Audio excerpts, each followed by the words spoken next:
Sí, señor. Bueno, Javier Fuentes, y volvió la guerra. Sí, sí, sí, sí. Volvió la guerra de una manera inesperada porque ya había un acuerdo de paz, eh, digamos que Sí, provisional. estaba todo el protocolo de lo que era el acuerdo internacional de paz sobre Irán y Estados Unidos, porque realmente quien tiene la boca andante es Estados Unidos. Israel al final y Netanyahu tienen que hacer lo que diga Estados Sí, no, Unidos. Israel Y es un segundo plano. claro, y ese protocolo estaba ahí listo solo para la firma. Y alguna desaveniencia, sobre todo de Irán, Sí. porque yo tengo que reconocer como analista internacional que las restricciones y las imposiciones que le está haciendo Estados Unidos son fuertes. Sí. Totalmente son fuertes, pisa totalmente y vulnera la soberanía de ese Pero ¿por Estado. qué volvió la guerra? Es la pregunta que se hace la gente.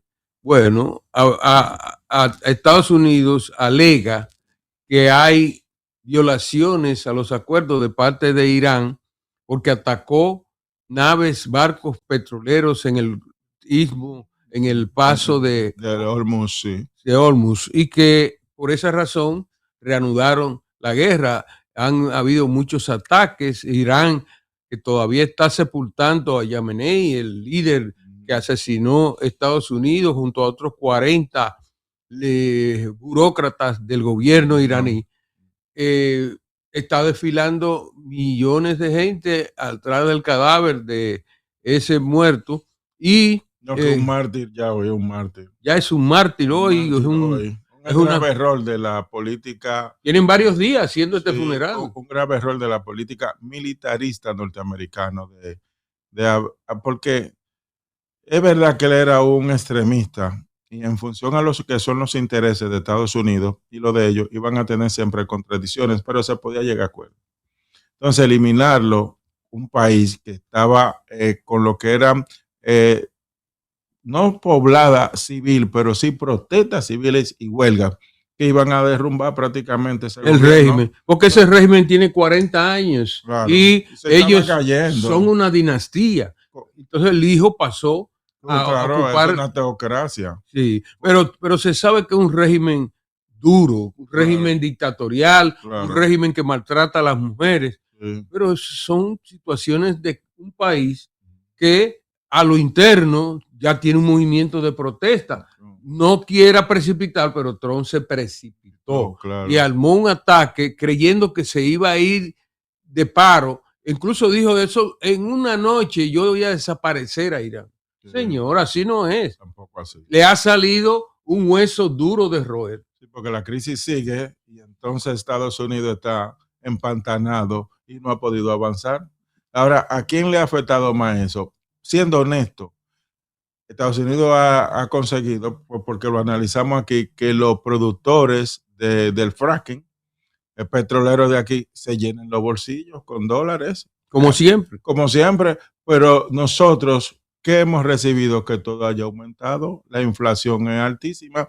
Ahora, ¿qué ha traído eso como consecuencia en términos políticos? Vimos la parte social y económica.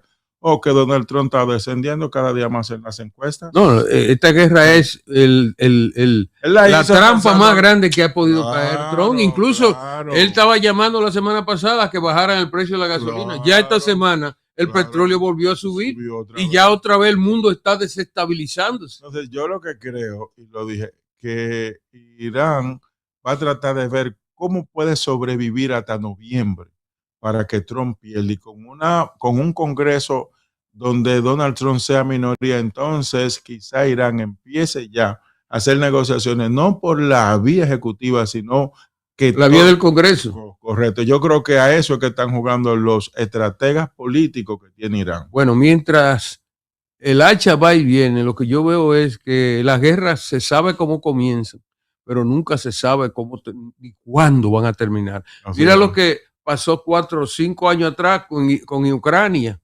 Todo el mundo decía que es una guerra corta, que eso va a durar 2 o 3 días. 2 o 3 días, ya tiene 5 años. El mismo Trump dijo: yo solo termino pisando la Casa Blanca, se acabó la guerra. Señora, así no es. Las guerras son complicadas porque no es solamente el aspecto militar, es cómo llegar a acuerdos entre dos partes en conflicto y firmarlo y respetarlo. Cuando eso llega, entonces es que llega la paz. Pero fíjense cómo van 4 años, 5 años de confrontación entre Rusia y Ucrania y no se acaba. Esto que se está mirando aquí en Irán y Estados Unidos puede coger varios años con eso, con esa tirijala y por diferencia, ¿no? Que allí tú pusiste una coma y aquí pusiste un punto. Hasta de forma se presentan diferencias cuando hay, y más cuando hay un rencor de parte y parte, porque ahora, con todos esos muertos que tienen ellos arriba, ¿con qué cara le salen ellos? Ha levantado el sentimiento nacionalista de ese país. El país está y religioso. Más consolidado que nunca están los iraníes. No, el régimen ahora. Yo creo que sería que Trump quería fortalecer ese régimen porque solamente unos planificadores militares estúpidos podían hacer eso en ese momento. Pero mira, a Trump le dijeron en 90 días y nosotros discutíamos que no, que eso iba a coger más de un año. No, claro, ¿y cuánto tiene ya? Ya va 6 meses. Entonces, lo que te quiero decir es, Javier, que como estaba antes, estaba bien. Estaba mejor porque con el acuerdo que hizo Barack Obama con ellos. ¿Por qué? Barack Obama se cedió en algunos puntos, pero por lo menos con la presión que le tenía Donald Trump y ellos que estaban por negociar, eso posibilitaba que ellos pudieran llegar a un acuerdo sin tener que llegar a los bombardeos ni la guerra.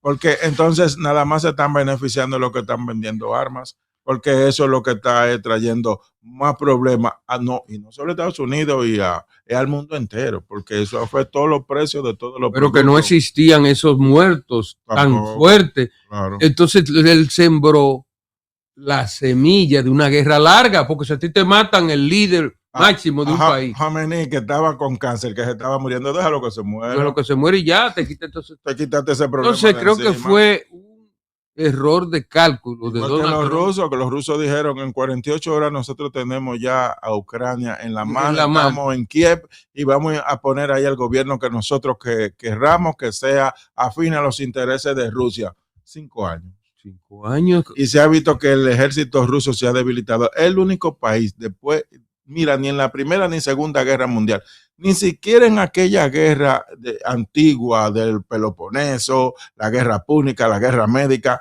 ninguna de esas guerras han matado tantos generales como le han matado a los rusos. Sí. ¿No había visto eso nunca? Es terrible. Entonces tú tienes que ver que los rusos y los ucranianos son parte de la misma tierra. Sí, porque fue ahí fue que lo que se llama todo el imperio ruso, ahí Rusia nace ahí, en Ucrania, con Rus, que eso es una etnia. Entonces, estos son ramas del mismo palo. Sí, no, son familias esa gente. Eso es más complicado. Claro. Y es más complicado todavía hacer una solución ahí que lo de Irán. Claro. De manera que vamos a seguir observando los acontecimientos. Y tú sabes que eso ha arrastrado a Europa. Europa está metida ahí en lleno. ¿La OTAN? Completamente. Entonces, así hace apenas 2 días que dijo el canciller ruso y también habló. Y habló también, creo que fue el vocero de la Cámara, la Duma, la Cámara de Diputados, dijo que ellos tienen armas nucleares y que ellos están preparados. Si hay que ir a una guerra con Europa, ellos están preparados. Ellos están donde la cosa se pone. Bueno, y por este lado, tenemos que los chelitos que estaba gastando Biden, ya eso quedó atrás. El dinero que se está gastando en esa guerra, que Trump dijo que la acababa en 24 horas y se volvió 6 meses.